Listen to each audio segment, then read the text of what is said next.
Le vieux Mauprat était un animal perfide et carnassier qui tenait le milieu entre le loup-cervier et le renard. Il avait, avec une élocution abondante et facile, un vernis d'éducation qui aidait en lui à la ruse. Il affectait beaucoup de politesse et ne manquait pas de moyens de persuasion avec les objets de ses vengeances. Il savait les attirer chez lui et leur faire subir des traitements affreux que, faute de témoins, il leur était impossible de prouver en justice. Toutes ces scélératesses portaient un caractère d'habileté si grande que le pays en fut frappé d'une consternation qui ressemblait presque à du respect. Jamais il ne fut possible de le saisir hors de sa tanière, quoiqu'il en sortît souvent et sans beaucoup de précautions apparentes. C'était un homme qui avait le génie du mal, et ses fils, à défaut de l'affection dont ils étaient incapables, subissaient l'ascendant de sa détestable supériorité, et lui obéissaient avec une discipline et une ponctualité presque fanatiques.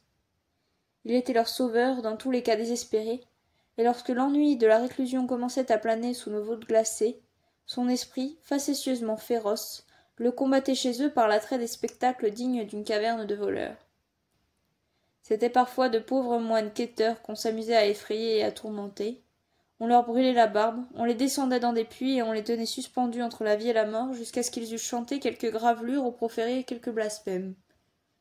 Tout le pays connaît l'aventure du greffier qu'on laissa entrer avec 4 huissiers et qu'on reçut avec tous les empressements d'une hospitalité fastueuse. Mon grand-père feignit de consentir de bonne grâce à l'exécution de leur mandat, et les aida poliment à faire l'inventaire de son mobilier dont la vente était décrétée. Après quoi le dîner était servi et les gens de roi attablés, Tristan dit au greffier: « Eh, mon Dieu, j'oublie une pauvre haridelle que j'ai à l'écurie. Ce n'est pas grand-chose, mais encore vous pourriez être réprimandé pour l'avoir omise. Et comme je vois que vous êtes un brave homme, je ne veux point vous induire en erreur. Venez avec moi le voir, ce sera l'affaire d'un instant. » Le greffier suivit Mauprat avec sans défiance, et au moment où ils entraient ensemble dans l'écurie, Mauprat, qui marchait le premier, lui dit d'avancer seulement la tête, ce que fit le greffier, désireux de montrer beaucoup d'indulgence dans l'exercice de ses fonctions, et de ne point examiner les choses scrupuleusement. Alors, Mauprat poussa brusquement la porte et lui serra si fortement le cou entre le battant et la muraille, que le malheureux en perdit la respiration. Tristan, le jugeant assez puni, rouvrit la porte et lui demandant pardon de son inadvertance avec beaucoup de civilité, lui offrit son bras pour le reconduire à table, ce que le greffier ne jugea pas à propos de refuser. Mais aussitôt qu'il fut rentré dans la salle où étaient ses confrères, il se jeta sur une chaise, et leur montrant sa figure livide et son cou meurtri, il demanda justice contre le guet-apens où on venait de l'entraîner. C'est alors que mon grand-père, se livrant à sa fourbe railleuse, joua une scène de comédie d'une audace singulière. Il reprocha gravement au greffier de l'accuser injustement, et affectant de lui parler toujours avec beaucoup de politesse et de douceur, il prit les autres à témoin de sa conduite, les suppliant de l'excuser si sa position précaire l'empêchait de les mieux recevoir, et leur faisant les honneurs de son dîner d'une manière splendide. Le pauvre greffier n'osa pas insister et fut forcé de dîner, quoiqu'à demi mort. Ses confrères furent si complètement dupes de l'assurance de Mauprat qu'ils burent et mangèrent gaiement en traitant le greffier de fou et de malhonnête. Ils sortirent de la Roche-Mauprat tous ivres, chantant les louanges du châtelain et raillant le greffier qui tomba mort sur le seuil de sa maison en descendant de cheval. Les 8 garçons, l'orgueil et la force du vieux Mauprat, lui ressemblaient tous également par la vigueur physique, la brutalité des mœurs, et plus ou moins par la finesse et la méchanceté moqueuse. Il faut le dire, c'étaient des vrais coquins, capables de tout mal, et complètement idiots devant une noble idée ou devant un bon sentiment. Cependant, il y avait en eux une sorte de bravoure désespérée, qui parfois n'était pas pour moi sans une apparence de grandeur. Mais il est temps que je vous parle de moi, et que je vous raconte le développement de mon âme au sein du bourbier immonde où il avait plu à Dieu de me plonger au sortir de mon berceau. J'aurais tort si, pour forcer votre commisération à me suivre dans ces premières années de ma vie, je vous disais que je naquis avec une noble organisation, avec une âme pure et incorruptible. Quant à cela, monsieur, je n'en sais rien.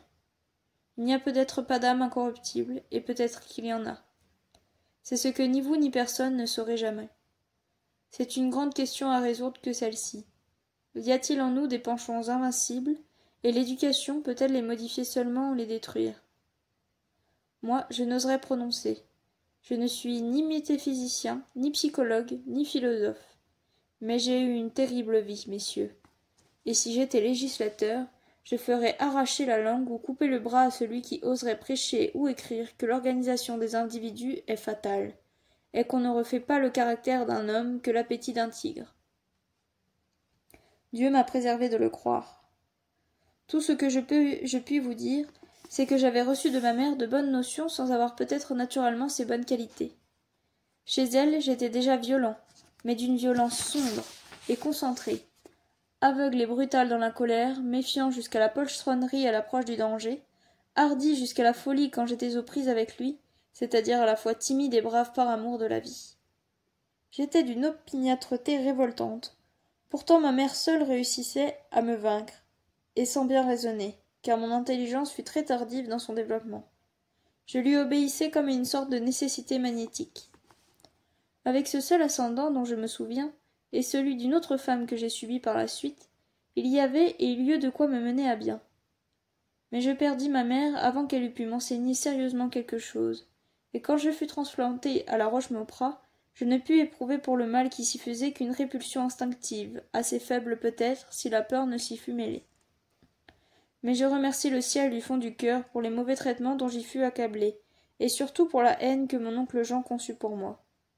Mon malheur me préserva de l'indifférence en face du mal, et mes souffrances m'aidèrent à détester ceux qui le commettaient. Ce Jean était certainement le plus détestable de sa race. Depuis qu'une chute de cheval l'avait rendu contrefait, sa méchante humeur s'était développée en raison de l'impossibilité de faire autant de mal que ses compagnons. Obligé de rester au logis, quand les autres partaient pour leurs expéditions, car il ne pouvait monter à cheval, il n'avait plus de plaisir que lorsque le château recevait un de ces petits assauts inutiles que la maréchaussée lui donnait quelquefois comme pour l'acquit de sa conscience.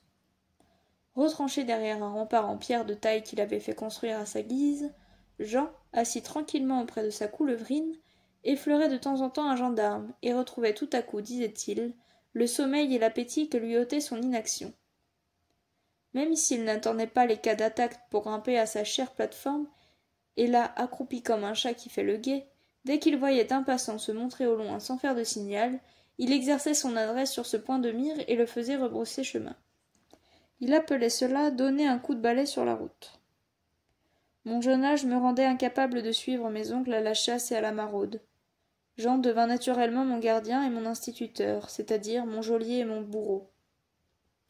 Je ne vous raconterai pas les détails de cette infernale existence. Pendant près de 10 ans, j'ai subi le froid, la faim, l'insulte, le cachot et les coups, selon les caprices plus ou moins féroces de ce monstre. Sa grande haine pour moi vint de ce qu'il ne put parvenir à me dépraver. Mon caractère rude, opiniâtre et sauvage me préserva de ses viles séductions. Peut-être n'avais-je en moi aucune force pour la vertu, mais j'en avais heureusement pour la haine. Plutôt que de complaire à mon tyran, j'aurais souffert 1000 morts, je grandis donc sans concevoir aucun attrait pour le vice. Cependant j'avais de si étranges notions sur la société que le métier de mes oncles ne me causait par lui-même aucune répugnance. Vous pensez bien qu'élevé derrière les murs de la Roche-Mauprat et vivant en état de siège perpétuel, j'avais absolument les idées qu'eût pu avoir un servant d'armes au temps de la barbarie féodale. Ce qui, hors de notre tanière, s'appelait pour les autres hommes assassiner, piller et torturer, on m'apprenait à l'appeler combattre, vaincre et soumettre. Je savais pour toute histoire des hommes, les légendes et les ballades de la chevalerie que mon grand-père me racontait le soir, lorsqu'il avait le temps de songer à ce qu'il appelait mon éducation.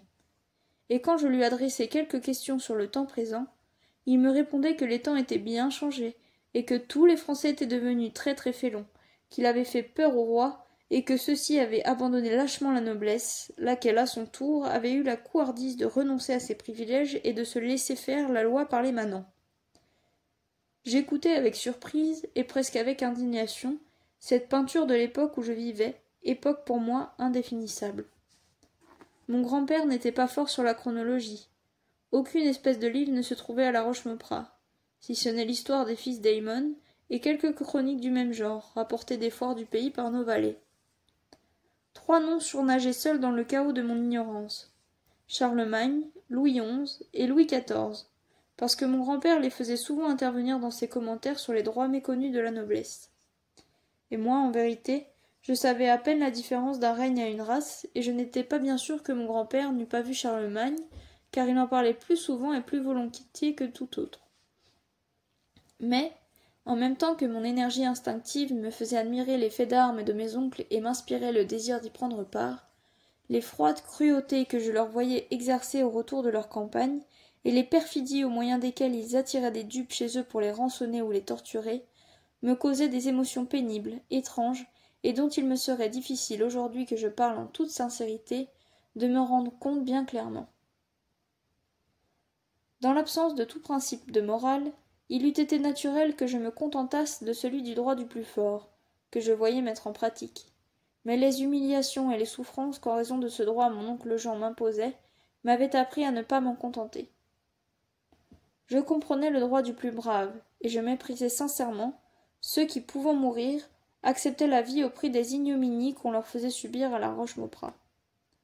Mais ces affronts, ces terreurs, imposés à des prisonniers, à des femmes, à des enfants, ne me semblaient expliqués et autorisés que par des appétits sanguinaires. Je ne sais si j'étais assez susceptible d'un bon sentiment pour qu'il m'inspirasse de la pitié pour les victimes, mais il est certain que j'éprouvais ce sentiment de commisération égoïste qui est dans la nature, et qui, perfectionné et ennobli, est devenu la charité chez les hommes civilisés. Sous ma grossière enveloppe, mon cœur n'avait sans doute que des tressaillements, de peur et de dégoût à l'aspect des supplices que, d'un jour à l'autre, je pouvais subir pour mon compte au moindre caprice de mes oppresseurs. D'autant plus que Jean avait l'habitude, lorsqu'il me voyait pâlir à ces affreux spectacles, de me dire d'un air goguenard « Voilà ce que je te ferai quand tu désobéiras. » Tout ce que je sais, c'est que j'éprouvais un affreux malaise en présence de ces actions iniques. Mon sang se figeait dans mes veines, ma gorge se serrait, et je m'enfuyais pour ne pas répéter les cris qui frappaient mes oreilles. Cependant, avec le temps, je me blasai un peu sur ces impressions terribles. Ma fibre s'endurcit, l'habitude me donna des forces pour cacher ce qu'on appelait ma lâcheté. J'eus honte des signes de faiblesse que je donnais, et je forçai mon visage au sourire d'hyène que je voyais sur le visage de mes proches. Mais je ne pus jamais réprimer des frémissements convulsifs qui me passaient de temps en temps dans tous les membres, et un froid mortel qui descendait dans mes veines au retour de ces scènes d'angoisse. Les femmes traînées, moitié de gré, moitié de force, sous le toit de la Roche-Maupas, me causaient un trouble inconcevable. Je commençais à sentir le feu de la jeunesse s'éveiller en moi, et à jeter un regard de convoitise sur cette part de capture de mes oncles. Mais il se mêlait à ces naissants désirs des angoisses inexprimables. Les femmes n'étaient qu'un objet de mépris pour tout ce qui m'entourait.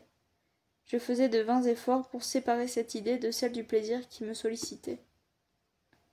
Ma tête était bouleversée, et mes nerfs irrités donnaient un goût violent et maladif à toutes mes sensations.